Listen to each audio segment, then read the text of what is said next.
Halo guys, assalamualaikum warahmatullahi wabarakatuh. Di sini izin memperkenalkan diri, nama saya Salma Aulia Latifa, NPM 1863031001. Saya dari kelas A. Di sini saya akan menjelaskan sedikit tentang materi ekonomi pembangunan. Ekonomi pembangunan di sini saya akan menjelaskan yang pertama yaitu pengertian dari ilmu ekonomi. Oke, pengertian ilmu ekonomi yaitu suatu ilmu yang mempelajari tentang segala tingkah laku manusia yang bertujuan untuk mendapatkan dan mengolah sumber daya yang terbatas. Ilmu ekonomi ini juga dapat dipahami sebagai usaha dalam membuat suatu alternatif barang ataupun jasa untuk memuaskan kehidupan manusia yang tak terbatas. Nah, ilmu ekonomi itu sangat berperan penting dalam masyarakat dan berdampak sangat besar bagi kehidupan. Oleh karena itu, terdapat pembagiannya. Yang pertama, ada 3 bagian, yaitu yang pertama ilmu ekonomi deskriptif, dan yang kedua yaitu ilmu ekonomi teori, dan yang ketiga yaitu ilmu ekonomi terapan. Oke, selanjutnya yaitu ekonomi deskriptif. Nah, fungsi dari ekonomi deskriptif ini yaitu agar mampu mendorong berbagai proses produksi dan melahirkan mekanisme yang baik agar distribusi bisa berjalan dengan lancar. Nah, ada fungsi lainnya yaitu agar mampu mengkoordinasikan setiap individu dengan suatu cara ataupun metode lainnya. Nah, contoh dalam ekonomi deskriptif ini dalam kehidupan yaitu yang pertama kondisi ekonomi Amerika pasca Perang Dunia yang kedua. Nah, contoh nyatanya ekonomi deskriptif dalam kehidupan sehari-hari yaitu pada saat sistem moneter internasional di kala itu saat Perang Dunia kedua ini sempat mengalami masa keterpurukan, yaitu berdampak rusaknya mekanisme seluruh pasar bebas dan menurunnya tingkat volume perdagangan seluruh dunia. Hal tersebut berdampak pada daerah lain yaitu Eropa, bahkan negara Amerika sendiri pun turut terancam kehilangan pasar di wilayah Eropa Barat.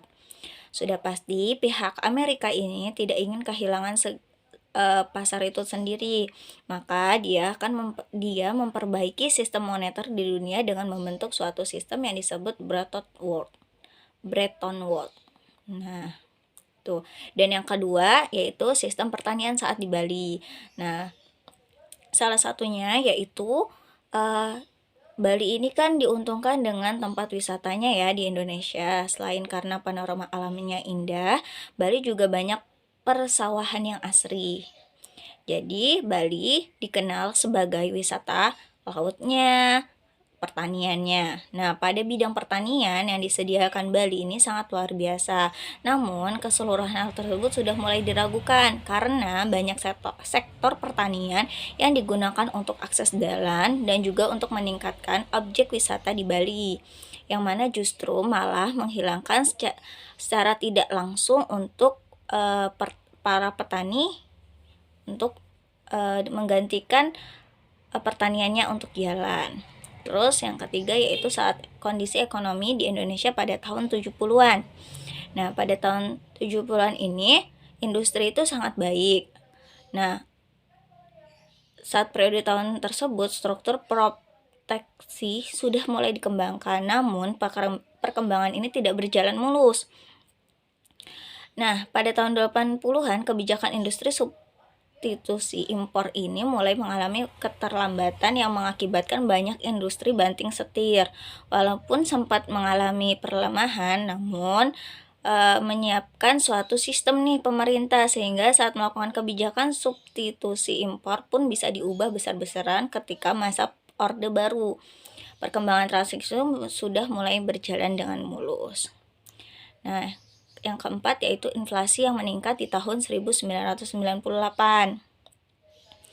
Perekonomian semakin menurun, maka ekonomi mulai mengalami peningkatan meskipun sangat kecil. Lantas pertanyaannya bagaimana krisis moneter pada tahun 1998 ini terjadi?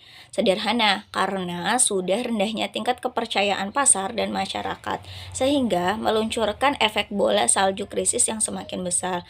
Hal tersebut mendukung masalah politik akan ketidakpastian kesuksesan para pemimpin. Dampak dari krisis moneter itu menjalar pada banyak sektor industri, mulai dari perusahaan hingga perbankan. Selanjutnya yaitu ilmu ekonomi teori. Nah, di sini ilmu ekonomi teori itu adalah menganalisis ekonomi yang berusaha menjelaskan atau mencari pengertian hubungan sebab akibat dan cara kerja sistem ekonomi. Nah, dalam ilmu ekonomi teori dibagi menjadi dua, yaitu ekonomi mikro dan ekonomi makro. Selanjutnya, saya akan menjelaskan tentang ekonomi mikro. Ekonomi mikro itu misalnya yang pertama menganalisis harga suatu barang atau jasa tertentu saja. Nah, yang kedua menganalisis tentang perilaku ekonomi tertentu saja. Dan yang ketiga, memahami bagaimana mengalokasikan faktor produksi agar dapat dicapai kombinasi yang tepat. Nah, selanjutnya pada ekonomi makro yang pertama yaitu menganalisis harga barang dan jasa secara keseluruhan. Nah, yang kedua menganalisis mengenai segala permasalahan ekonomi secara keseluruhan seperti produksi nasional, pengangguran, dan pertumbuhan ekonomi. Dan yang ketiga yaitu menganalisis pengaruh kegiatan ekonomi tertentu terhadap kinerja perekonomian secara nasional. Nah, secara ringkasnya mikro itu masalah ekonomi yang kecil dan ekonomi makro itu permasalahan ekonomi yang besar.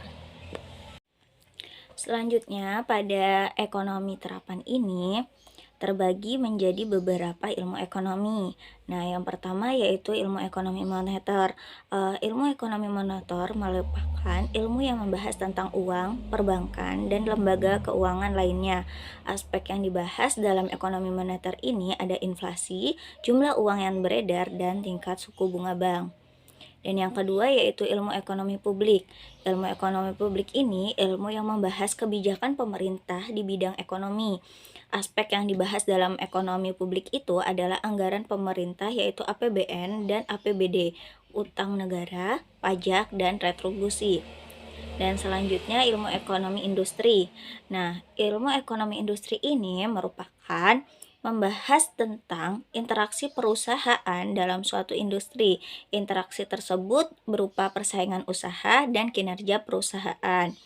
Selanjutnya, ilmu ekonomi internasional. Pada ilmu ekonomi internasional merupakan ilmu yang membahas aktivitas ekonomi antar negara.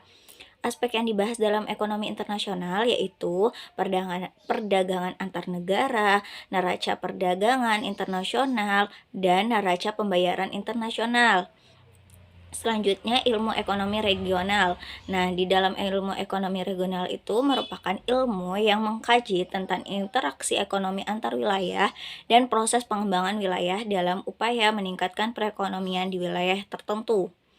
Selanjutnya, ilmu ekonomi sumber daya alam. Nah, di sini ilmu yang mengkaji masalah dan alokasi sumber daya alam secara optimal dilihat dari segi ekonomi. Aspek yang dibahas yaitu ekonomi sumber daya alam antara lain eksternalitas positif dan eksternalitas negatif.